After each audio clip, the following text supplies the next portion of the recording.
All right, welcome back to the Brown Balls podcast. Kenil, how you doing, man? Good, bro. How are you? Good, man. Good. We are a little late this week on Thursday. I was traveling for work, but a lot of stuff went down. To a lot of things to talk about, a lot of opinions to give. Let's get right into it. Let's do it. First and foremost, let's start with March Madness. Again, old news, but got the Gators beating Houston. Yeah, What are your thoughts, man? it's It was a nail crazy. biter until the end. They It's didn't even get crazy. a shot off. What are your thoughts? It's so funny, man, because the way Gators won, right? It's essentially how Houston beat Duke. So Duke, I mean, going back to the Final Four on Saturday, Duke was winning that game. Mm-hmm. Like from start to maybe like the last, like I want to say a minute left or something, And so Duke had that game, basically. The game was done, and Houston was just there. They didn't let the lead go more than 12, or 13. They just kept it very, minimized, minimal, where they can make a comeback, which they did. And Houston ended up winning it.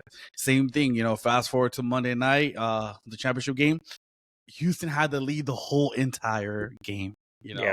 And the Gators were just like chipping away by little, and then in the end, the Gators won, right? And so I was rooting for Houston because after they beat Duke, I was like, man, Kelvin. I told you, last podcast, Kelvin Sampson, man, that guy's a good coach. I mean, he had a good game, a good defensive plan to stop Duke, and he did. And I was surprised they even beat Duke.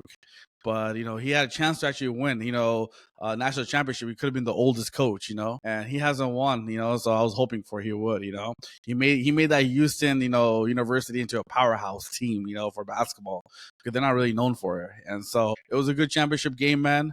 But I was just surprised Duke lost, man. I don't know. I want to get into that. Like you essentially have the number one player in Cooper Flag, and you're telling me when they only score one field goal with 10 minutes remaining. That's it. One field goal the whole game after that. Nothing else, man. I mean, if you're Cooper Flag, I mean, you should have like done something about it, like be like, no, give me the ball. But he really choked though. He really did choke. I was surprised, man. I was surprised. And then that official the official making that call over the back. I mean, it wasn't that aggressive where it was a really bad call or not. But, like, I mean, why would you even do that? Why would you call over and back on Cooper Flag? I mean, it was a loose ball. It was a rebound, and they called it, over the back. That kind of sealed the deal. And then, I mean, Cooper Flag had a chance to, score there with the fadeaway, but he missed. Yeah. And that was a dagger. I think he really struggled down the stretch. And I think Duke themselves, they were just trying to run out the clock. They had a big lead. Like 15 points they had at one point. And then they were like, okay, we're good. 5 minutes left. We got this. Let's run out the clock. And then just got way too complacent. Cooper Flag did not hit shots down the stretch. He was really shaky.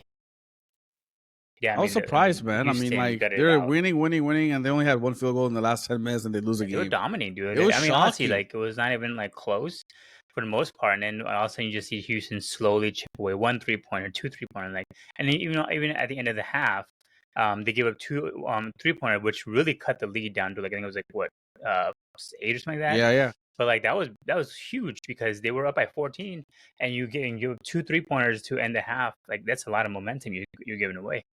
I was so shocked. This was Duke's. To be honest with you, this was Duke's championship.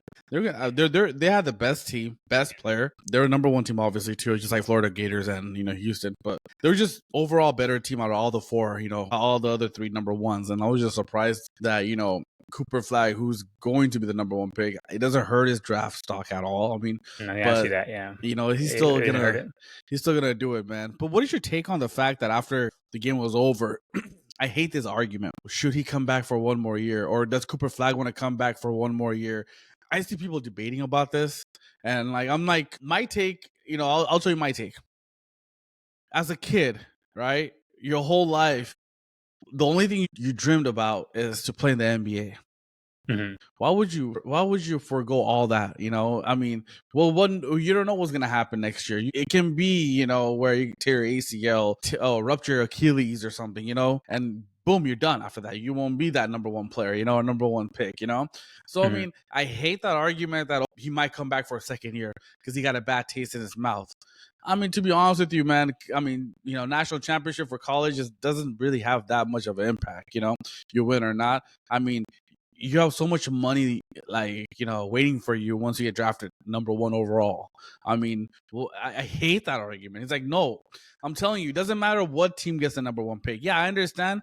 There's teams like, Charlotte and a couple other teams that like really don't, help like develop young players, and they're just stuck in that zone, and people are like trying to avoid that. Oh, I don't want to go to this team, dude. It doesn't matter. You're a rookie. You're gonna be drafted by an NBA professional team. You're gonna be getting paid handsomely, and yes, you're gonna become a free agent, and then you can make your move if you want, But like, I hate that argument, man. What is your take on that? I agree with you. I think like I see the argument where like he should stay 1 year. The only reason why, and it's not for him to get better as a player or whatever, none of that stuff. But because watching his game, he's a complete player. He's a good defender, good offensive player. Like he's the biggest like I think potential star that's right there in the making that we're gonna have, right? The reason why I say is because do you want to go to Washington? Like so there are some players who go there and their entire career is over before they even started. Like Philly messed up Ben Simmons and Markel Fultz, right? Washington hasn't done anything with their picks since they drafted anybody. Same with Charlotte. LaMelo Ball is good; he's an all-star, but like they're not going anywhere. New Orleans messed up Zion. Dude can't help himself from a meal, and so like there's the only reason why if they had number 1, do I want to just say, you know what, I'd rather wait another year. But at the same time, I don't think any of those teams are going to get any better than next year. So they'll probably be the same teams again that are going to repeat back on the number 1 spot. Like I mean, I don't see Washington getting better, so they probably will be the number one And to be honest with draft you, order. what difference the different NBA to NFL, man? You being the worst team doesn't automatically get you the first pick. I mean, NBA has a lottery system, right? And where now they even made it even a little harder is because like even the top 3 worst record, they all have even amount of odds. I mean, same odds to get the number 1 pick, and after that it kind of goes little by little. So Yeah, it doesn't even matter, because like last year, Atlanta Hawks wasn't the worst team or top 3 worst team. They weren't. I think they were like ranked number 8th or 9th last year, if I'm not mistaken, in the lottery, and they got the number 1 pick. So it doesn't mean that the worst team is gonna get that. I mean, look, to be honest with you, this year Phoenix Suns are in the lottery, and I'm not saying Phoenix Suns will get the lottery. I mean, get the number 1 pick, but I'm saying, do you know that if Phoenix Suns lottery pick goes to the Houston Rockets? So if Phoenix Suns get number 1 pick, guess what? You're joining Shagun, Green, all those boys. You're joining them, Cooper Flag. I mean, so you never know. It's like that year that when Detroit got number 2 and they got Carmelo Anthony. They're a good team at the time. I'm not Carmelo, sorry, Darko Milicic. And they end up getting like they just came off of winning a championship and they got the number 2 pick and they drafted Darko Milicic, right? Like you never know. So I mean, honestly, like if the Jazz were to draft him, I wouldn't mind that because I think Danny Ainge is a good team builder. I mean, they're the worst team right now in the NBA, right? So I think he would be able to construct around him pretty well. I trust that. It's just teams like the Pelicans, Wizards, and the Hornets that I don't trust. But if it's the Jazz, if it's Toronto, even the Nets, but like or Philly, like if they can get that, I would say, you know what, go for it. Even if you got drafted by Charlotte, man, do you know how good of a young nucleus that would be with Melo, yeah, but Mark Williams? They're just not serious about winning, though. Dude, they'll be so good, man. They'll be great. I mean, even the Pelicans, right? They had a good team around Zion. Right. They got Bi. They did. Yeah, they did. Yeah, they added McCollum to the mix to help him. Yeah, Lonzo at one point. Yeah, they had like all them. But like they still can't figure it out. But exactly. I think the smart choice for him is to join and come into the league. Whatever, whoever picks you, just right out the 3-4 years that your rookie contract allows, and get the fuck out of there. Exactly. Get the hell out. I mean, you can waive away your supermax rights, whatever. Get out of there. Join a big team, and you will get your max someday. And like, look, I mean, like prime example, dude, Juju Watkins, right? USC women basketball player, number 1 standout. Like people, like she's comparable to Cooper Flag in that case, Mm-hmm. She tore ACL, man, in the tournament. You just never know. And think about it, man. Like, I mean, obviously she's gonna come back next year, but still, I mean, I mean, anything can happen in basketball, you know? I mean, you can do anything, you know? A one bad step, man. Like Kobe said, you know, like when he ruptured his Achilles, he's like, I made that move a million times. It's like regular move for me, you know? Yeah. It's just that one day, man, you know? So, but yeah, man. But going back to the national championship game, I mean, I feel bad for Houston. They're winning the whole entire time. And they lost, man. Good. Kudos to Gators. They just stuck around, man. No one had Gators winning a championship this year coming out for sure, but he's the youngest coach of winning him, so that's good for him. And the last time they won it was when they had those boys, you know, Al Horford, what's his name? They had Al Horford, Jakeem Noah, and gosh, one more player, dude. Was it Brewer? No, I don't know, but one more player. Yeah, they're all good, man. That was a stacked team at the time, you know. I will say that kid Walter Clayton Jr. is good. He's good, man. A good scorer. He struggled in the national championship until I know, but 10 minutes left. He put up 30 points against the other team in the Final Four. Like he's good. He's gonna be a top pick. He's gonna be a top 3 pick for sure, man. Top 3 pick for sure. Yeah. So I mean, his game kind of reminds me of little Devin Booker-ish kind of thing, but he's good. He's a good player, man. Yeah. Nonetheless, dude, that was a crazy. I mean, honestly, this is probably one of the closest tournaments we've seen in a long time, especially the Final Four game and national championship, down to the wire for each one of the teams. Exactly. Well, like I said, right? All the number ones made it, and that's what ends up happening, right? Because the competition is very equal then, you know? So I knew it was going to be a close game, and it turned out to be because everyone was glued to the TV to watch that, you know? So that was great. Yeah. You just know the coach for Houston was pissed that they couldn't get a shot off at the end. Like, I don't know what that dude was doing. I feel like he had enough time to get the shot off. That was horrible. He was just like so nervous that he might get blocked. Like, just go for it. Who cares? The worst thing he blocks you get the ball back, you try again. You still had enough time. In this case, they didn't even get a shot. It was still like enough seconds, like 10 seconds, 8 seconds left or something. It's like 3-4 seconds when he got blocked, so he still could have gotten the ball back and shot it again or something. It's crazy. It was shocking, man, to be honest with you. But yeah, nonetheless, it was a great way to end the March Madness. Let's get into some basketball, dude. We had a huge, first and foremost, the biggest, I guess, news for this week is Mike Malone being fired from the Nuggets. What's your take on that, man? What's your take on that? Tell me. I don't like it, Lakers dude. daddy, bro. What is up with these Lakers daddy? I mean, what? So, like, according to Brian Windhorst, he said that there was some tension between the GM, Calvin Booth, and Mike Malone. Like, they never liked each other. They never liked the strategy of that each one of them was presenting. So an owner's like, I don't want to choose between the two, so I'm just going to fire both of them and start fresh. My only thing is, fine, that's okay. But why the week before the playoffs start? Your team is one of the title favorites. Like, Nuggets were supposed to beat the Lakers and potentially go for the title, and you saw the best player in the league in Joker, and they just, I don't know. I just don't understand what it's like. Same with Memphis did, firing their coach like two weeks ago, right?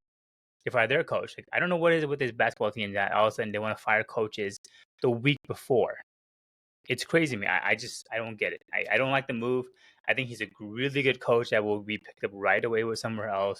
Heck, he may even join the Lakers out of spite for what happened. But what are your thoughts, man? I don't like it at all, dude. Only because it's not like Denver's out of the playoffs. And second of all, Denver still has a chance to get the 3rd seed, you know? I mean, right now the Western Conference is so log jam. Anyone can be anywhere, 3 through 8. So you're still there. And, you know, the thing is this. They won a championship 2 years ago. 22 months ago, they won a championship, basically, you know? Exactly. And the thing is this. Doesn't matter where you're placed in the standings. If you believe in your core, which they still have their core, they lost a lot of role players, but they didn't lose their core. The core that won that championship is Jamal Murray, Jokic, Porter, and Gordon. They're still there. And so your core is still there. And that's like 5 players I just named, you know, and that's there. So who says that they can't win a championship this year? Exactly. They have the chemistry. They have the system. So I really hated it. And I understand that, you know, they made that move, like you said, because, you know, be bickering between the GM and the coach. It's fine. If you want, like you said, if you wanted to make the move, let the season end, let the playoffs end, and then do it, you know? I mean, obviously, he was out there. I mean, they already made up their mind that they're going to let go of him after the season. Especially Calvin Booth was a free agent after this, you know, as GM. So he's going to be gone regardless. But even with the coaching, you could have made the move in the summer, this just throws off the playoffs for them because like distraction, right? And like there's so much uncertainty what's gonna be happening now with going forward, right? I'm talking about like the future of Jokic. Jokic is still like the top player in this league, and so what's happening, like are they gonna be sellers? Like, they do have pretty heavy contracts, of Aaron Gordon's contract who just signed recently, and then Jamal Murray who also recently signed an extension too. That was a heavy contract. So I understand where Calvin Booth was coming from because like they're tied with the salary cap. They can't make any moves, and they're tied up with all those players they gave big contracts to, right? Just like Boston, right? Boston gave it to like all of them, and so they don't have room to make any type of adjustments, right? And so they're losing all these role players left and right. But whatever the case is, should have waited, man. Look, as a Laker fan, I love when Denver is going down, dude. I don't like Denver. I mean, especially Lakers daddy, he talked too much shit to LeBron. Yeah, Even when LeBron was in the Olympics, he was still talking about LeBron. Get his name out of your mouth. He lives rent free. Yeah. And honestly, yeah, rent free. There you go. And to be honest, he will get picked up. And I know I kind of have a feeling that he's gonna either go to San Antonio, Memphis. Those are like maybe Philly too. Philly might have an opening. I feel like Philly's gonna get rid of their coach too. But like, but he'll get his, get back on his feet. He's a good coach. Like, Sacramento. I don't think he'll go back to Sacramento because he got fired from there. Yeah. But I'm just saying he'll have plenty of options. Easily. He will, man. Easily. So, but I was surprised, man, with only like 4 games left, and they just made this move. I was like, that was a shocker, man. Like, and like even their seeding, like they haven't been healthy the whole year. Like Jamal Murray's injured, right? So he'll be back in time for playoffs, we think. And so I think the other conspiracy behind it is that Jamal Murray was not a big fan of Mike Malone because he rides his player hard. He's a very tough coach. He gets on everybody about being particular about something, which is like good. I think for like Jokic never complained, but he didn't complain about anything. But I think Jamal Murray didn't like the fact that he was like that, and then they also said that Westbrook, him playing Westbrook so much, they were not a fan of it because it hurts the game. Right, and so that's why the new coach is actually like they diminished Westbrook's role in the rotation altogether. Like he only played 14 minutes the other night, even though they're shorthanded. So that's another thing. But like, dude, fine, get eliminated. You have a reason to fire him. It's like there's no reason for you to fire him. Why would you do it? At least if you get eliminated, let's say they face the Lakers and the Lakers beat them, then go ahead, fire his ass the next day. Sure. Hey, you always talk shit about the Lakers. They beat your ass. You're fired. Yeah, that would be understandable. Yeah. But doing it a week before playoffs is crazy to me, and potentially, it hurts the Nuggets because they're now potentially could be in the play-in because the last 2 games remaining is Memphis and Rockets, and if they lose those 2 games, they'll be in the play-in. Imagine that. They're lucky they're playing Rockets because Rockets are just tanking now. Not tanking, but like resting their players because they already got the second seed, right? They're lucky. Memphis, they're still playing. Memphis is losing right now by 12 to Minnesota, so they need to win that next game, which is coming up. But I think it's tomorrow. Maybe, I don't know. But the thing is this, I agree with you, man, completely. And it's crazy how I just laugh at this, how Westbrook's in the middle of this. And I'm guarantee you, he doesn't want anything of this. He's like, I'm just trying to play. I'm just trying to get a contract. He's having a good year too. He's playing well. He had the dumb mistakes in a couple games ago, but like besides that, he's meshing well with Jokic. Jokic is averaging a triple-double, and I think a lot of that is because of Westbrook and how much I laugh, bro. To be honest with you, man, like when I hear Westbrook's name and like I feel bad for the guy, dude. I feel he's like he gets blamed for everything. Lakers was his fault though. And like you alluded to it, right? That they didn't have their second best player. He's not available. He has a hamstring issue. He's been out for a while. That's why they're in this losing streak, right? Obviously, like when Lakers struggled when Anthony Davis was out. Dude, if you're gonna struggle when you have your second best player not playing. You're not gonna win games. And and to be honest with you, Michael Malone has proven he's a good coach. He was like the second longest after Eric Spoelstra.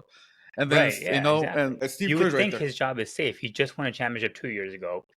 22 months ago, coaches you think that are safe in their position would be Mike Malone. Right. NBA is unpredictable, I guess. I was so surprised with that, man. It's insane. Like, I was like, dude, did that when I saw that, I was like, they really fired a championship coach. Like, wow. That's crazy. Like that's I mean, insane. I know you were secretly happy too because you hate Mike Malone, but at the same time, like you probably it's still surprising Well, yeah, of course. I mean, I was shocked and as a happy. I was Lakers like, fan. yo, they fired Lakers daddy, dude. I was like, God dang, dude. He might come to the Lakers and watch. You Oh never my know. gosh. The as our He actually defensive. coached LeBron in Cleveland. He was like one of the coaches, Yeah, like a there you player go. coach. You never know.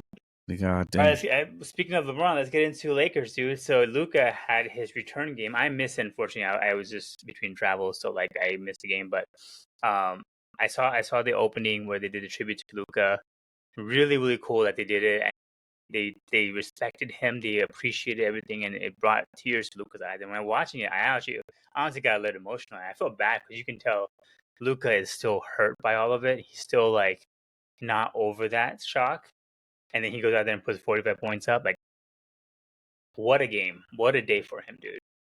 I mean, it's cool they have a T-shirt in his language, saying thank you so much, Luca, whatever. Everything. The tribute video was great. I mean, I watched the whole thing, from start to finish. Right when they, because they said before the game was gonna start that they're gonna first is gonna be announced last. Once I knew that, and then they said that they're gonna have a tribute video right before he gets announced, and which I was like, great, okay, cool. So I knew they were gonna air that, and then right when they announced the starting lineup, and Luka was the last one still, and when they said they started the video, Luka asked for a towel, Mm, and I he knew already this knew is. it. I was like, oh my gosh, dude. Yeah. And to be honest with you, man, it kind of gave me teary eye, dude. Like, Right. Yeah. Same. because I never ever seen an NBA player show that type of emotion ever. Yeah. Where he's truly heartbroken, Exactly. and I was listening to everyone's reaction on ESPN and First Take and everything, or even Fox Sports. But one thing that caught my eyes is what Brian Windhorst said. What he said is that yesterday was the first day Luka became a Laker. Hmm. That was the first day Luka actually accepted that he's a Laker, and he's actually a Laker now, because he finally let everything out. Even though he didn't get that, he's not fully over it, or he didn't get the closure that he wanted, but he let that out. It's kind of like saying, like, you got dumped by your girlfriend, and you show that raw emotion, and you cried your eyes out, and you're like, that's it. I'm fucking done with you now. You're mad now. You're like, I'm over you Hmm. now. I moved on. So I liked what he said, Brian Windhorst. I agree with that. What's your take on that? Yeah, sure. I do agree, because the way the Lakers players surrounded themselves with Yeah. Luka, That's the thing. got their back. Yeah. I'll be honest with you. I never seen LeBron this supportive of any teammate. And I'm Well, talking about this guy has Kyrie under him, Kevin Love, Dwayne, Chris Bosh, Anthony Davis, name after name, big time players. I never seen LeBron show this type of, and I salute him, man, to be honest with you. Like Darvin Ham says, salute, like during his, timeouts, I salute LeBron, like I give him credit for that, man, because as a leader and as a top NBA player, he knew what to do, and the way he was the last one to greet him in the when he's saying about downs. He was he gave him a big hug, and it wasn't just a hug. It was for a while, which is great. But I like how Lakers players, AJ Redick's mindset, even the day before they asked him, saying that when we lost to OKC, I want to talk about that game, by the way. Like, what's the mindset going into Dallas? What's the message? Well, what are you gonna tell your team? He's like, there's yeah. I think what LeBron did was good, and it's because he didn't get the same reception from Cleveland when he returned after he went to Miami. Like, I don't know if you remember when his first game no, it back was horrible. against Cleveland, like it Yeah, was horrible. Like, right, the yeah, tribute video wasn't that even nice for him. They were calling him traitor, like, oh, so he knows what it's like. And I think Luca even like tripped up and says, "Oh, I'm going to sleep in my bed tonight," which means that he still felt like Dallas is his home. But at the end of the night, he's like, you can tell the Lakers players were so supportive, and it wasn't even like a regular dab. They were giving him full hugs, telling him like, no, we got you, dude. Like, you're a exactly. part of us now. You're in this franchise. You're our guy. And it's also officially LeBron handing the torch off to Luca and saying, "You are the future. I'm no longer. I'm going to be your sidekick."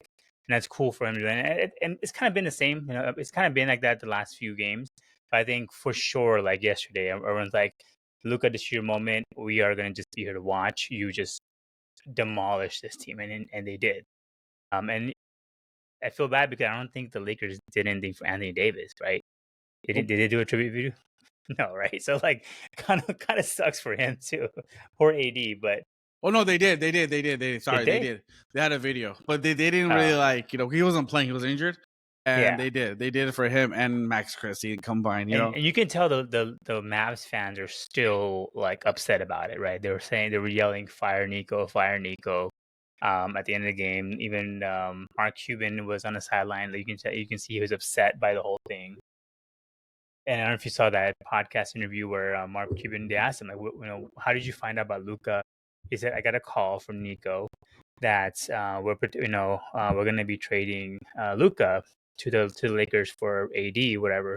And so Mark Cuban asked him, like, is this a question, or are you asking me, or are you telling me? He's like, I'm telling you, what's going to happen. And you can tell Mark was like, all right, well, it is what it is. Like I don't control this team anymore. It sucks. It sucks that's going to happen. So you can tell he's so upset about it. Which is insane, right? Which is insane. Like, I was surprised by that too. I was just like, God dang, when he said that, is this a question or are you running by me? And he's like, no, we're doing this. Yeah. Like, Yeah, I want to know what your thought is, I'm just telling you, it's crazy. But I don't know. I'm happy for Luka, dude. It was a very, very good game for him. I know you mentioned you want to talk about the OKC game, the game 2, not the one that we blew out, where Luka did get ejected for some really bullshit reason.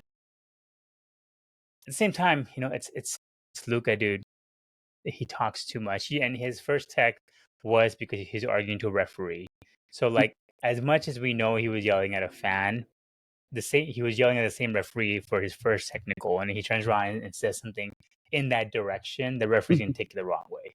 So like, I get it, but it is what it is. Honestly, I wasn't too upset about it. I know the media ran with it for a very long time, and the referee should be fined.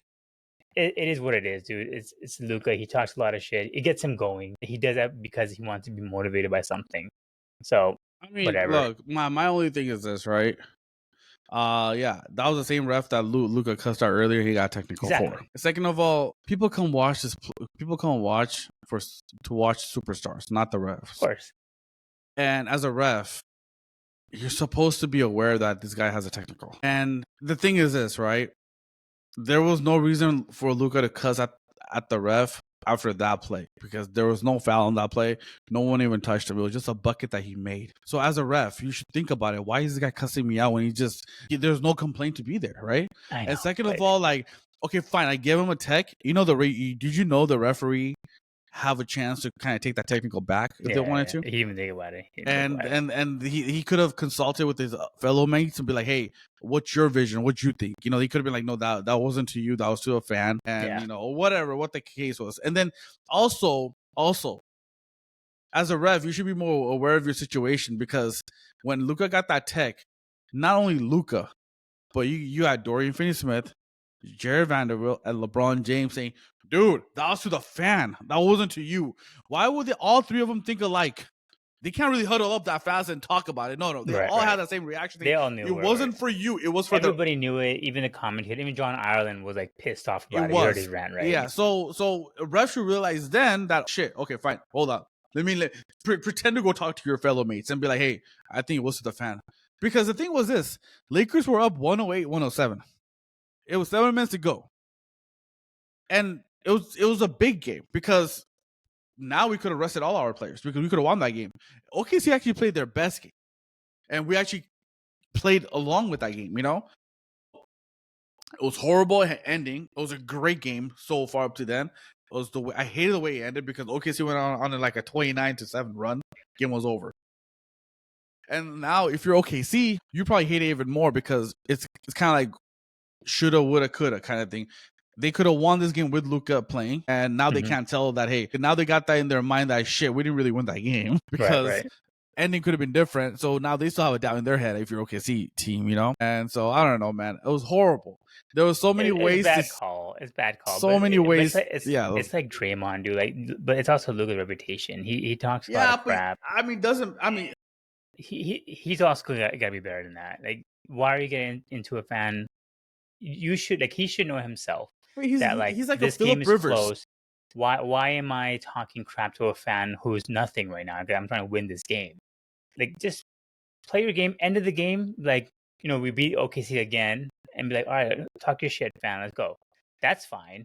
But middle of the game, come on, dude, just keep playing. It's kind of like I don't know if you remember how the way Phillip Rivers played. Yeah, he talked a lot of crap. Yeah, to the fans, a lot. But he never like got even to the players too on the field. Like he just talk shit, man. But that's how some players are. Luka is just like that, just talk. Yeah. And like the thing was that the fan is known to. Okay, so there's a history between him and the fan because you know Dallas plays in that same division with OKC, I think.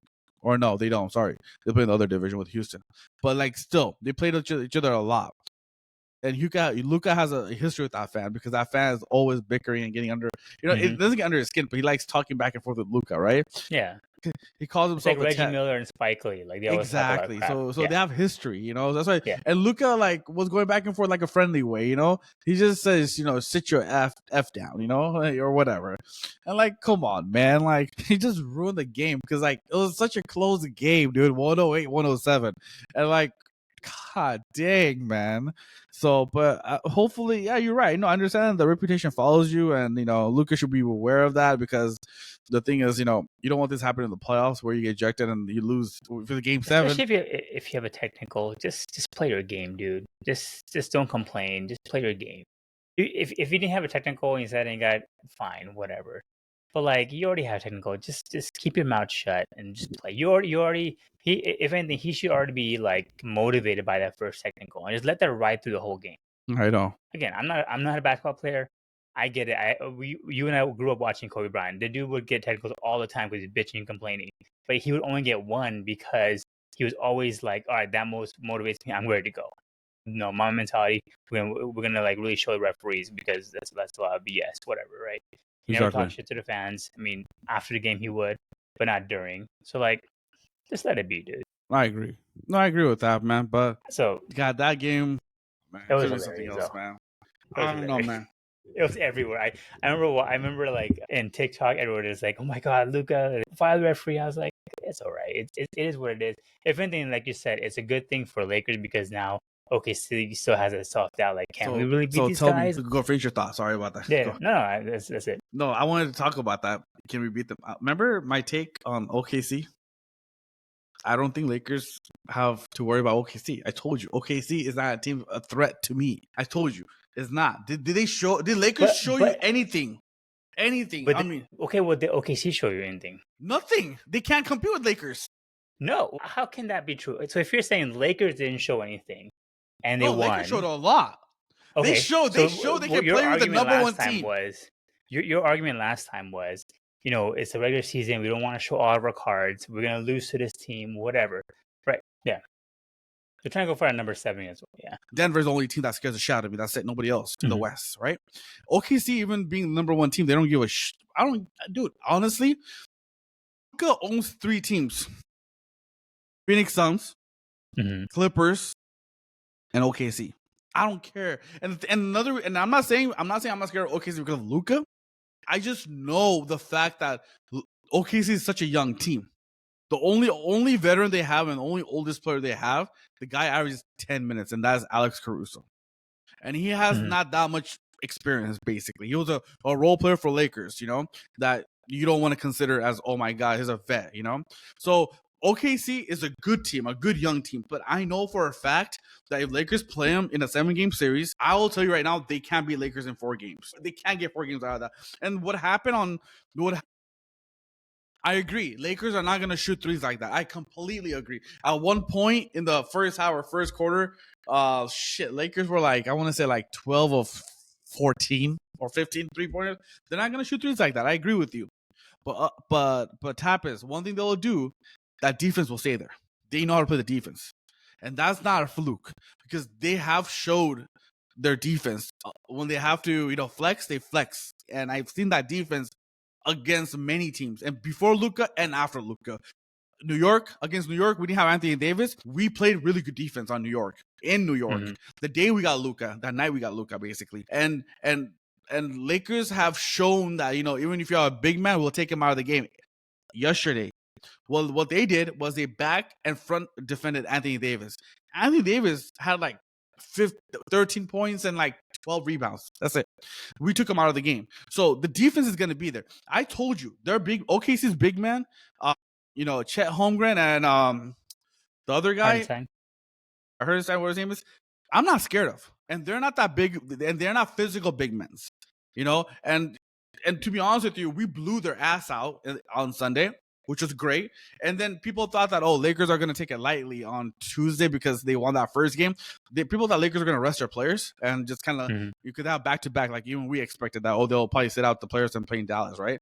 But no, everyone played, and we had a chance to still win that game. And honestly, I knew for a fact that OKC was going to come out to prove something, and they did. And Lakers withstood that, basically, that run that OKC was coming with. And they were still up by 1, man. There's no one. Okay, I'll tell you right now, man. The reason why I have so much confidence in the Lakers, man, everyone tries to do this. But the thing is this. Have you noticed when Luka has the ball and bringing the ball up, they go trap him and try to get the ball out of his hand? The only thing that we have and no other team has, we have LeBron on our team, who's also a point guard, who knows how to pass the ball. We don't have a Klay Thompson or another shooting guard next to Luka that doesn't know how to pass the ball. That's why Kyrie was good, because Kyrie's a point guard. Luka plays so well with Kyrie, Burnson. They know how to, when Luka gets trapped, he throws it to those people, and they know how to facilitate the ball. And so that's the reason. LeBron is better than Kyrie in point guard. Is better than Burnson in point guard. He knows his IQ. So I'm telling you, there's no way you're going to trap Luka. There's no way you're going to stop Luka. And the only way we'll probably lose games is when Luka is not hitting his threes. Luka needs to hit his shots. And Luka's missing his threes, like last Thursday against Golden State Warriors, Luka was a no-show. He didn't really play well, and we lost that game. That was his first game in like a couple of years that he didn't hit a three-pointer. So Luka needs to hit his shot, But I'm just telling you, man, OKC does not scare me at all. And I'm telling you right now, if we face OKC in the Western Conference Finals, yes, it'll go to Game 6 and 7, whatever the case. But it's not like Denver where we're like, oh, fuck, we're screwed. Damn. Like I said, Denver still scares me. I give respect to Jokic. I feel Jokic is still the best player in the league. There's no way you can guard Jokic, You can't even guard Jokic the way Lakers plays defense, because Jokic is just a great player, man, But I'm telling you right now, what I said about OKC, and I still stand by it, man, I'm not scared of them. That's what I have to say to you. I mean, I know Shannon Sharp is also on the same thing. Like, no one's going to guard our big three against whatever. Like, all my thing is, we don't play defense. We do when we need to. No, we don't. We got blown out by the Warriors, right? If anything, I would be afraid of the Warriors. That was a funky game. We had a chance to win that game. We had a chance to not win that game, but like it was competitive. Another thing is Brian Windhorst also said a really good point, which is the last 5 games, Lakers have had to show their cards. Kind of talking about what you said on defense. They have shown what they need to do during specific defensive games. Like yesterday, they played against the Mavericks. They show so. They're showing their defensive cards in the regular season. Yeah, of course. The same thing you're saying that we're not going to be doing, they're doing it. And you don't think any of the other teams, like OKC, is not watching the first round of playoff. Let's say the Lakers lose a couple of games in the first round. Yeah. And we advance. You don't think any of the teams are going to be like, there you go. We saw it. No. Because now, I mean, to be honest with you, if you don't see it now, what about JJ Redick tells you that he's able to switch things up on the fly? Oh, man. He has not been able to do that, switch it up on the fly. Because every loss, he gets like, oh my God, I can't believe my team sucks. They don't have to play defense anymore. We're terrible. And he doesn't switch it up right away. He has made adjustments. He's made adjustments over time. But like, there's a reason why we're 49-31. Not 66-14. Right? Because he had the best record last year too, man. And, a Dallas team was number 3? I'm just saying, all I'm saying is don't underestimate these teams that are very, very good. Also, Lakers will be on the road if we play OKC in the second round, potentially, right? No. So right now it'll be in the third round, Western Conference. Third round, yeah. So conference finals, right? So we would be playing them in the road, and Lakers are not a very good road team. We're below 500. And we just recently beat them on the road. That's different. Well, yeah, we did, but then we also got our asses beat. So like it's the same like thing. I'm just saying like I know what you're saying is that the only team that's proven to beat us over and over again, which is the Nuggets. I truly get that, but there's something about the OKC team that just like there's something I just don't know what it is, but they are like the real deal in my eyes. It's kind of like the Celtics. Everyone always thought the Celtics were too young, they're inexperienced. Jason Tatum never showed up in the playoffs. Whatever, no one cares about him. He sucks in the playoffs. And then last year, the dude's an MVP candidate potentially. I mean, his partner in crime won it, but like he woke up in the playoffs, right? And so that's just the thing. Like all of a sudden, these young teams are getting better, and people are like, oh, well, we should have known Boston's gonna be great because they had a good record, and the whole time everyone was doubting them the whole time. I mean, but you gotta understand, right? I mean, Philly was potentially a favorite to come out of the East last year. but Boston was getting there, right? Because Jason Tatum made the Western Finals Eastern Finals when he was a rookie, right? But that was always an asterisk. So everyone always said, yeah, Boston should make it. Just like OKC should make it. But, they're too young though. Like they have no experience. What are they gonna do? They can't beat the good teams. And then they did. Let me ask you this question, right? I don't know because we don't know how playoffs is gonna like shape up and what team. Because right now we only know number 1 is OKC and number 2 is Houston right now. We don't even know who's number 3 or 3 through 8 right now. If hypothetically, if a Warriors team makes the AC, are you gonna give them Punch's chance to upset OKC in the first round, man? I would. The Warriors? I would. First of all, I don't think Warriors will get down to 8 seed. I think they'll go to second seed. They're currently 7th right now. Just 7th. So they'll play the Rockets, right? And I think the Rockets they have to beat right. Minnesota, and they have to beat, and then that way they get in 7. Yeah, and which I think they'll do. I think they'll get the 7th spot.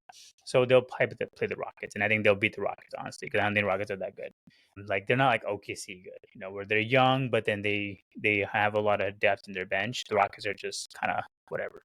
But I don't first round. The Timberwolves, I don't give them a chance against OKC. I don't see Kings or Mavericks doing anything out of the play-in. They'll probably just get eliminated. They're just there.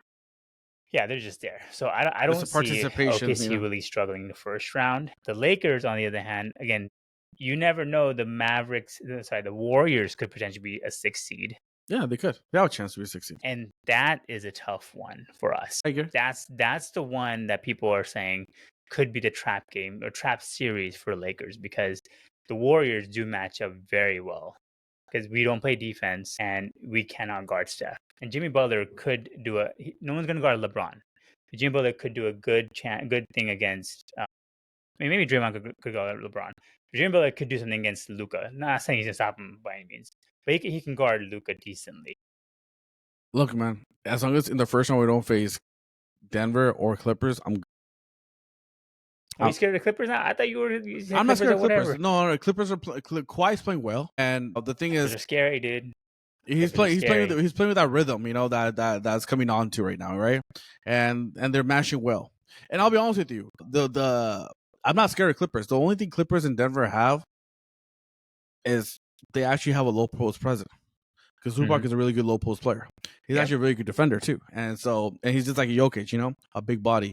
I mean, I do not want to face Denver, even though with this Mike Malone firing, I respect Jokic way too much. Right, he can single handedly beat anybody, So, but I mean, Warriors, it'll be a good series, man. It'll be a really close series. We will have home court, and so that'll be fine. But I'm not really afraid with Warriors as much as I am with Clippers or Denver in the first round. Yeah, I don't know, man. It's not necessarily me not being scared of somebody. I just don't know if the Lakers have shown me a lot to be as confident as you are in them. They haven't been. They've been very shaky. It's like if our role players are doing well, like Gabe Vincent is shooting threes, like how he shot against OKC. We're gonna beat the hell out of anybody. I guarantee you. But if he starts missing 3-pointers and we're a little shaky, I don't know which big three is gonna really help us. Against in the Western Conference, right? I forgot the number, man. What was the number? OKC was in the Western Conference. I forgot the record. It was I think OKC was 16-3, right? Against all the opponents in the Western Conference. And the Lakers or like right behind them, like 13-5 or something. Oh, I don't know. What I'm trying to say is that Lakers took care of business. All right. Mhm. And that was with AD or without AD, but we beat Golden State 3 out of 4 times. And the thing is, the Warriors, Jimmy Butler is not playing Jimmy Butler basketball right now. Even when You he came, realize, you know the record since they got Jimmy Butler, right? It's the no, I best know, in the league. but you see the opponents they played, right? They play the Lakers. They beat the Lakers. Yes, you saw what they see what happened yesterday. Well, yeah. Okay, you don't do that. I mean, I'm just saying, like, when you're fighting for a playoff spot right now, Jimmy is somebody else, dude. When you're fighting for a playoff spot, you don't let that happen yesterday. And you know who's guarding Harrison Barnes? Jimmy. Oh yeah, well, if you're a defender, like, if you're okay, the whole thing is this, right? It was a tie ball game. If you're a defender, the whole mindset should be. It was I think it was less than 3 seconds left. You don't want the momentum going with the ball to the rim. You want him to go away, fade away. You know, hey, the way Jimmy played that defense on Harrison, he went towards the momentum. I'm like, bro, what are you doing? Come on, man. Yeah. But what I'm saying is, I'm not scared of Warriors. They're a good team, man. Warriors don't have enough fighting power besides Steph and Jimmy. Draymond doesn't score. What's his name? Przinski or whatever his name is, the white boy. He's on and off. Then you got Kuminga coming off the bench right now. He's on and off. Moody's on and off. They don't have that. Even Buddy Hield is on and off. Like Steph is getting mad at him on the court, saying, "Give me the freaking ball, stop doing your shit." Besides Jimmy's not even scoring, to be honest with you, man. Like what Jimmy played in Miami, like scoring and doing everything. I think he's taking a back seat to Steph Curry. He's taking a back seat, like he's not demanding the ball. Like even when he gets the ball, he tries to pass the ball. Like I'm like, what are you doing, man? I mean, he's not required to because he's not the best player in the team. But you still got to score. I mean, like you still want to average closer to 20 and not closer to like 12 or 13. You know? I don't know, dude. Jimmy Butler, playoff wise, he's a different animal. Like that's the only thing. Like I mean, you saw what he did to the eight seed Heat, beating Giannis first round, going all the way to the championship game, like by himself. He's just something different in the playoffs. And I think that's what the Warriors are hoping for too. Like dude turns on in the playoffs. You give Warriors a little too much credit than I do, man. I don't know. I don't think they're scary at all to me. I just don't. I mean, I think you're just very very confident. We have length, like with Jared, and now we have Dorian Finney-Smith and Rui. We suffocate a Steph Curry. Not a good defensive team, dude. I don't know why you keep thinking we are. What's our ranking? Let's pull that up. No, what's our ranking? I'm gonna pull this up right now, man. Go ahead. What are you talking about, dude? Go ahead. Dude, you make it seem like we're like a bottom 20. Lakers are 6. Six defense, right? Overall, right? How is it bad? Actually, seven. How is that bad? 7th. How is that bad? You make it seem like you make it seem like we're 20 through 30. And Knicks, and then the Rockets, the Celtics, Cavaliers, and OKC to be number 1 team. Golden State Warriors are number 10. They're not that far behind. But what I'm trying to say, we do play defense, better defense than Golden State. The teams you just named. The teams you just named. The teams you named. Boston Celtics are number 2 in the Eastern Conference. OKC number 1. Rockets number 2. And Lakers are right behind them. Yeah, but you don't give any. But you don't consider the Thunder to be best defensive team in the league. You're saying that you don't worry about them. Look. Time out, Tapas. Me not giving Thunder a top defense team or not, that's not the thing, man. Apple to apple. What I'm saying is that Thunder doesn't scare me. They're a great team. They're a good team with the best record in the West. I respect that. But what I'm trying to say, they're not threats to the Lakers. I don't think they can be Lakers. I don't think they can be a Lakers 4 out of 7. I mean, 4 out of 7. I don't think they can. If it was a one and done, I will have OKC winning this championship. If this was March Madness right now, I'll tell you right now, OKC will win this. If it's one and done, I will tell you straight up, OKC is gonna win this thing. But if it's a series, if it's a 7-game series, I don't see OKC getting 4 games. I just don't. Because I'll be honest with you, we played OKC 7 times dating back to last year. Guess what? We won 5 out of 7 so far. Right. And the same team, arguably the same team OKC had. We haven't had the same team, and we have won 5 out of 7 so far. So who has won more? The Lakers. In the season so far, right? But I'm not saying that's the same team, dude. They are a good team. Laker team, which the Laker AD team was a better defensive team, not this Luka Laker team. No, they weren't. No, last year when OKC was didn't do well, but whatever. Like you're comparing the past Laker team, which was a much better defensive team. than we are right now. In the we 20 games, we actually sucked last year. Our defense sucked last year. We weren't top 7 at all. Our defense has actually gotten worse since Luka joined. You know that, no, right? It's opposite. No. We were the worst defense before we played against OKC. We were the worst defensive team in the last 20 games before that. Since after Luka 80 joined. left, people said we had no defense because we gained Luka. Our defense actually improved. It became better. Team defense, I'm talking about, and it became better. I'm just telling you. I saw on the ESPN website, the Lakers had a worse defensive team since Luka joined. Worse as in the last place. I don't know, man. That's the truth. Again, we're a better offensive team, but where are we in the offensive ranking? Do you know? Like 15th or something. 19. Yeah. See, there you go. So we're 2 places behind the Warriors in defense, but we're the Warriors. Where is Warriors? I want to see this. We're 19th. I don't know where they are. They're probably 20 something. Probably 20. But they are number 15. Actually, no, tied for 14 with the Mavericks. So better offensive team the Warriors are, with a Jimmy Butler that's not doing too well right now. I don't Imagine know, playoff Jimmy. I'm just saying, like, I just think, like, we as Laker fans are just like, especially Shannon Sharp. I love that dude, but he's just like everything in 5.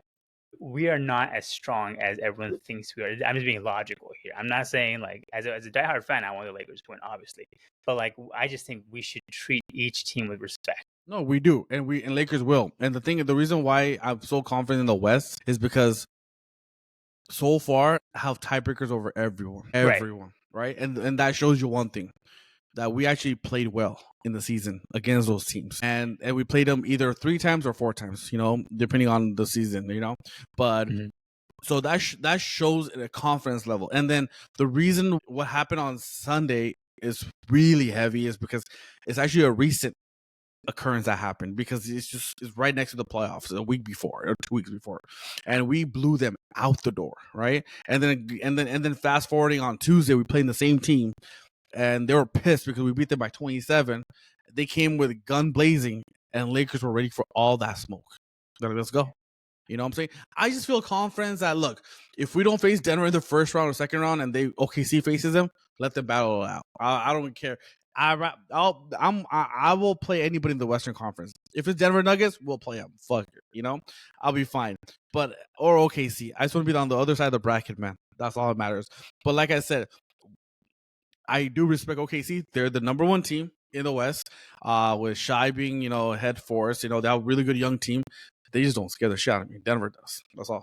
Okay, Golden State, same thing. They don't scare the shit out of me. Clippers does, because they have Kawhi Leonard. Kawhi Leonard is playing out of his mind right now. He's playing like a Toronto Kawhi, which he took. Yeah. He took no-namers like Siakam, Kyle Lowry, Van Fleet, to the NBA Finals and won against the Golden State Warriors after Durant tore his Achilles. So that's what Kawhi has proven he can do that. Damn good coach, dude. Ty Lue's a very good coach. And Kawhi can do that, and Kawhi actually has help this time. He has James Harden, he has Zubac, and he has Norman Powell. He has weapons, and Bogdanovich is... One thing you get with Kawhi is you'll get at least the first round with him. After that, you don't know what's going to happen there. Hopefully he stays healthy. He might just... Yeah, but the Lakers potentially could play the Clippers, because now the Warriors are tied, or could be tied with the Clippers for the 5th spot, because right now the Warriors are 6th spot because the Memphis lost tonight. And you know who plays the last game on Sunday? Warriors and Clippers. There you go. That's gonna be great.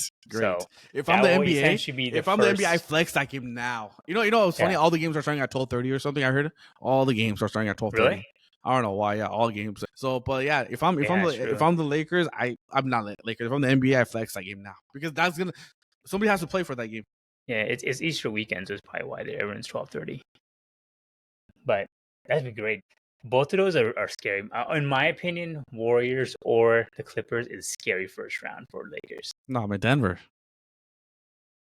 Come on. Then I think we'll secure 4th spot. It's Jokic, bro. I'm just telling you. This guy last Thursday had a 60-point triple-double.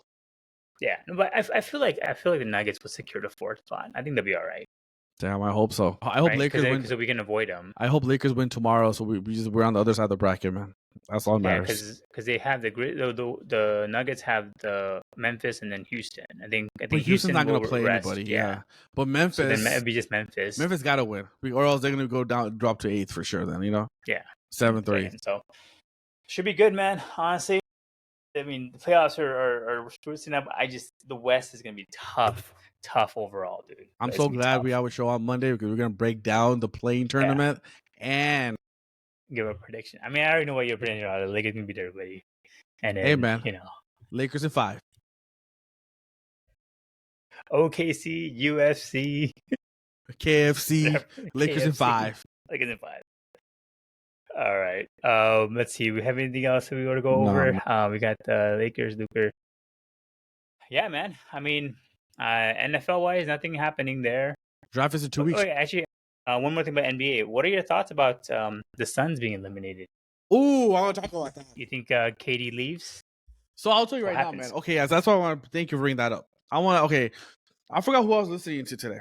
I forgot who, but I respect that person a lot and what I was listening to, and I don't remember their name. So that person talked to Luka, not Luka. What's his name? The GM. What's the GM's name?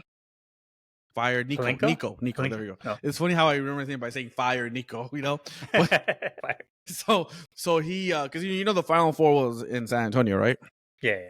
So this person, talked to Nico, just kind of like, hey, how you been? Kind of stuff like that, and all the backlashes you're getting from this trade. And he told this person that, look, this happened at the trading deadline. Give me the summer. This team is not complete yet. Just wait. And by him saying that, I already know what they're gonna do. I'll put my money on this shit right now. They're going straight for Durant.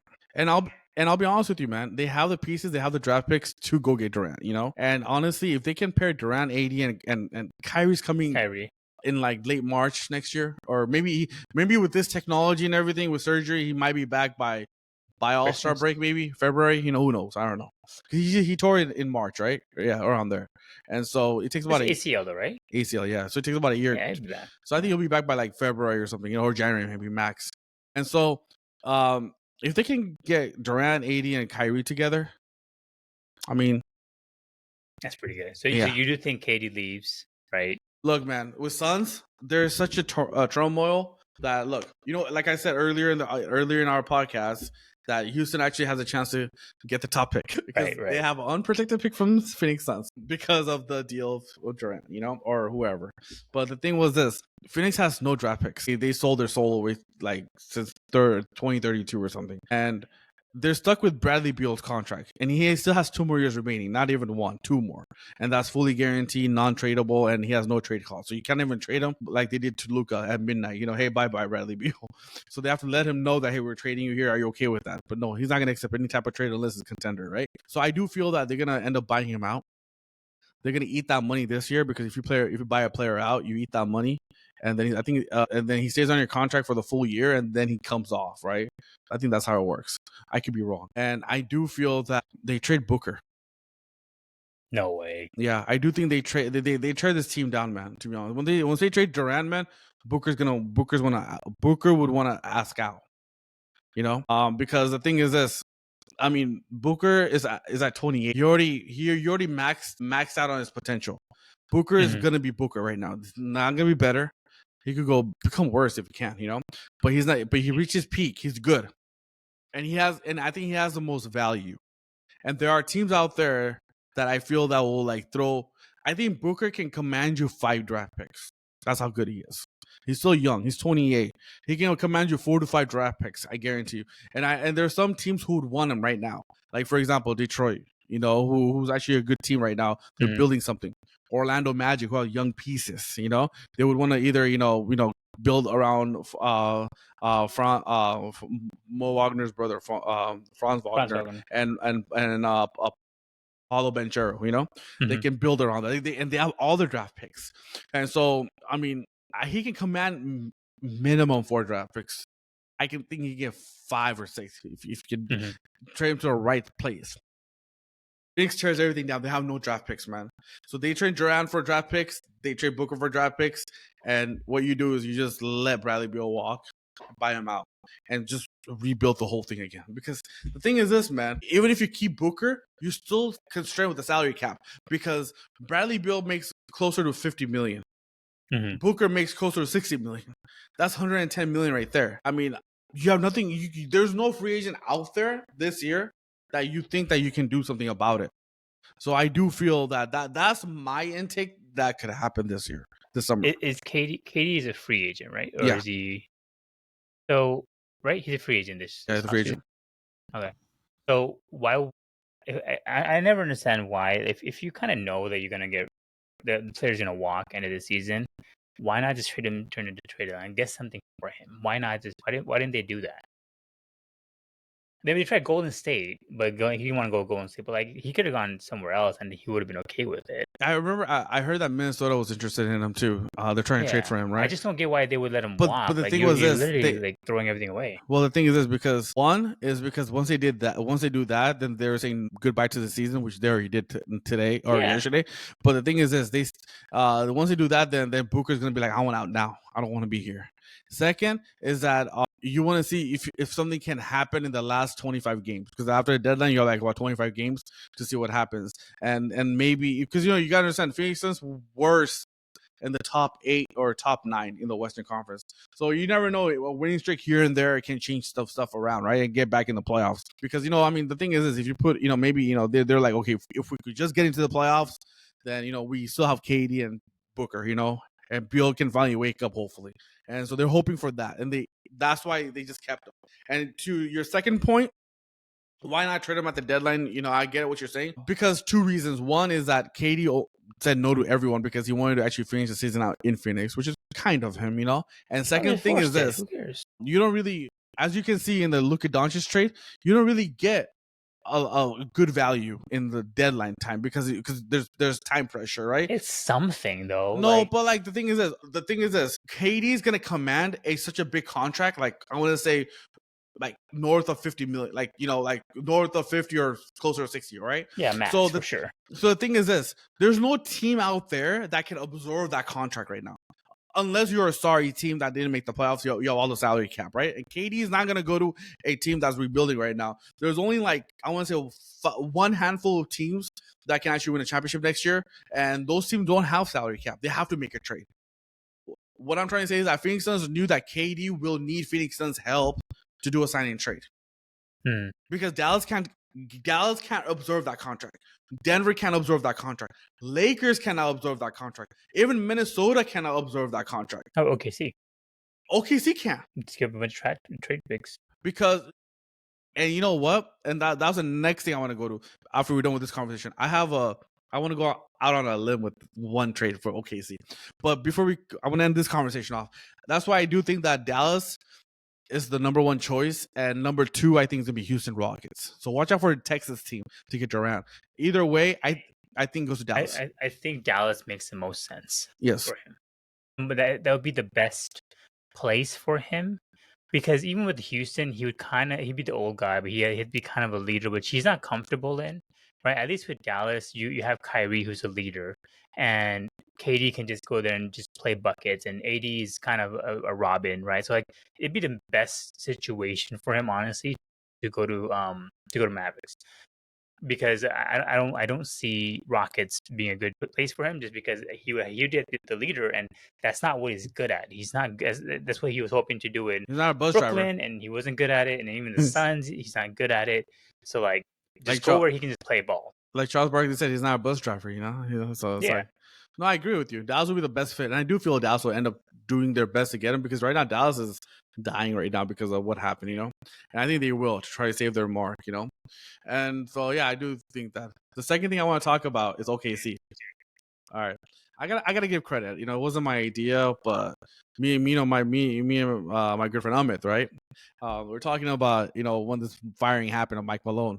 We were just talking about how Jokic would want out. Me as a Laker fan, I do feel the Lakers will get Jokic if it's a free agent. Every Laker fan thinks we'll get the biggest guy. Yeah. Well, look, 2027, right? Lakers have cap space. You and our other buddy right away. Joker's coming now because he's mad about Mike Malone leaving. You saw my Instagram story, bro. Coming soon, right? It's not gonna happen. I You mean, see that every time, man. we have cap space. How do you never get tired of it? Like, We do you have never cap learn? space. Every In single time it's like 2027, Giannis in could watch 2027, we have cap Tapas, I'm space. calling it. Giannis is gonna come to it and then be like, Tapas, watch. Kawhi's coming for sure. Tapas, watch. Hang on. No, Booker's coming to LA. Don't worry why. Or no, Zach Levine's coming to us. Like every single time I did, you and our other buddy Vishal, like all the time, nonstop. Bro, we're getting the biggest free agent. All right, so OKC, right? Let's hear it. All right. This is gonna okay. All right, right now, okay. I'll be very, very logical. I'm not gonna be a hater. Okay, right now they don't have a GM, right? So Stan Kroenke's son, whatever his name is, I forgot his name, Robert Kroenke or whatever his name is, he's running right now the operation. So I'm the OKC, I'm Sam Presti, okay? So tell me this: if they get knocked out in the second round, or even in the third round, they don't even make the finals. They get knocked out of the second round or third round, which is possible they can, right? You tell me this: how are you gonna turn this down? And right now, and think about it. Denver probably wants to get out of the salary cap too. They will say, we will give you your choice of Chet Holmgren or the other Williams. I forgot the first name. Your choice, whoever you want, and we'll give you 10 first-round picks for Joker. Yes. First of all, there's two reasons why I don't think either team would make this trade. I don't think Sam Presti collected 10 draft picks to throw it all on one player. I don't think that's. Dude, this guy has like 30 draft picks, first-round picks. I know, but he didn't get all of them just to throw it on one player. What are you talking about? If anything, he'll imagine you pair up 6. Jokic and Shai together. Dude, no, I know. How are you gonna beat them? I get it. I get it. But it also depends on how far both of these teams go. If they play each other in the Western Conference Final, which may likely happen, right? Let's say if they do, right? If they play each other, then why would any team? Why would the Nuggets be like, you're right? We lost to you in the Western Conference. Here, you can have our best player. But you're getting enough return. Chet Holmgren. We get enough return. No, I know, but their championship window is right now. So, like, why would they give up Joker and then go, all right, give me your 10 picks and Chet Holmgren, and we're going to build again? Yeah, start from fresh. Because no one can do that. Because Murray's damaged goods. Aaron Gordon is, big contract. You can get him off the books. If they make the championship team, not championship, but if they make the Western Conference Finals, like, you're not gonna just throw it all away and be like, let's restart. Isn't that a good return though? I mean, no, it's great. It makes sense. You're right. I'm not hating that. This would make sense for both teams. Exactly. I'm just saying they wouldn't make this trade because both teams are in their championship window and they both need. I mean, maybe I guess OKC doesn't need all those picks. Probably just upgrade somewhere else. But I don't see the Nuggets being like, "You're right. We still did really well, but let's rebuild now." If Jokic says that I'm gonna explore free, if I'm the GM or the president or the owner in that case, and if Jokic says that I'm not signing the extension and I'm gonna become a free agent and test the market first, and then I'll see if I want to stay. If I'm the owner, I'll trade him next day. All right, give me that picks. I'll tell you one thing: Joker is like Luka. He's not leaving. He's not leaving, dude. The dude doesn't care about money. You can tell. He wants to just go in the offseason and ride. He cares about winning, man. He cares about winning. He cares about winning, yes, yeah, for sure. But he doesn't care about money or testing, whatever. He doesn't care. As long as Denver continues to build this team properly, that's all that matters to him. He's not. It's like Luka. Luka never imagined wanting to leave the Mavericks. Never. Even if it didn't give him the supermax, he should be like, fine, I'll still come back. I want to be a Maverick. I know. Same with Joker. I don't see him. But to leave. In 2027, Lakers do have cap space with Luka being their head onto there. They're best friends, dude. But you got to stop hoping for these. I mean, by then, hopefully LeBron's gone. Then LeBron will be gone by then. Yeah. It's 2 years from now. Then I think I'm saying LeBron's off the book. The only people we'll have on the books is Dalton Connect and Reeves. Austin Reeves gonna be Austin Reeves gonna be a free agent too. And so basically Dalton Connect and Luka is gonna be the only big contracts. Yeah, I think players will want to come to play with Luka. once LeBron's gone, because I think LeBron kind of deters players. That's from what I'm coming saying. here. I do feel people want to play with Luka, and I do feel like Yeah, I do think because Joker could. They're good friends, and I do think Giannis is a free agent that year too, and so we have options that year. I love Laker fans. I love Laker fans. Hey man.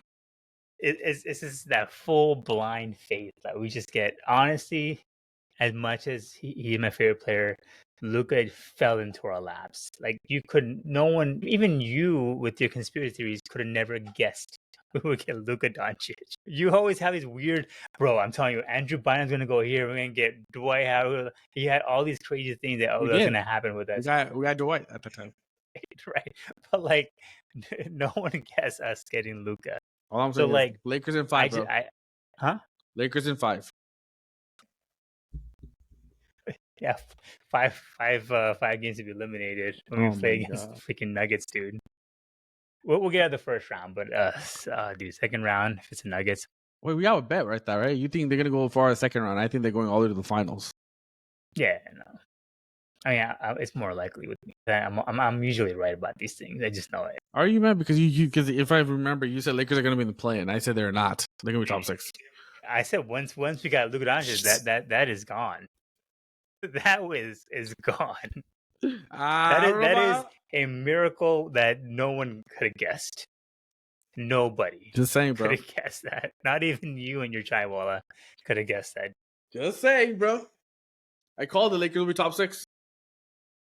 Oh, but I cannot wait to see who we play first round, dude. Honestly, I'm dying to know, because it's the Western Conference is gonna be so competitive. I think the East will be easy. I think Cavs and Celtics just go all the way until they'll probably meet each other in the final conference finals. But the Western Conference, honestly, is kind of wide open. I get it.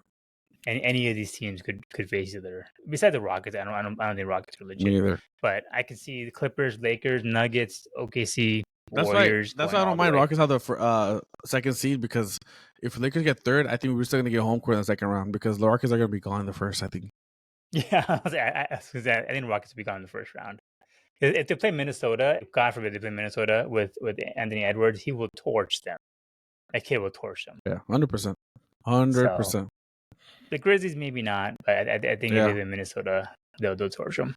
I agree with you completely, bro. All right, well, let's leave it there, dude. Great show, dude. We will find out on Monday, see where we're at with this, exactly. And then we'll get we'll get a little bracket going for ourselves. Let's do it. The NBA championship too. Lakers in 5.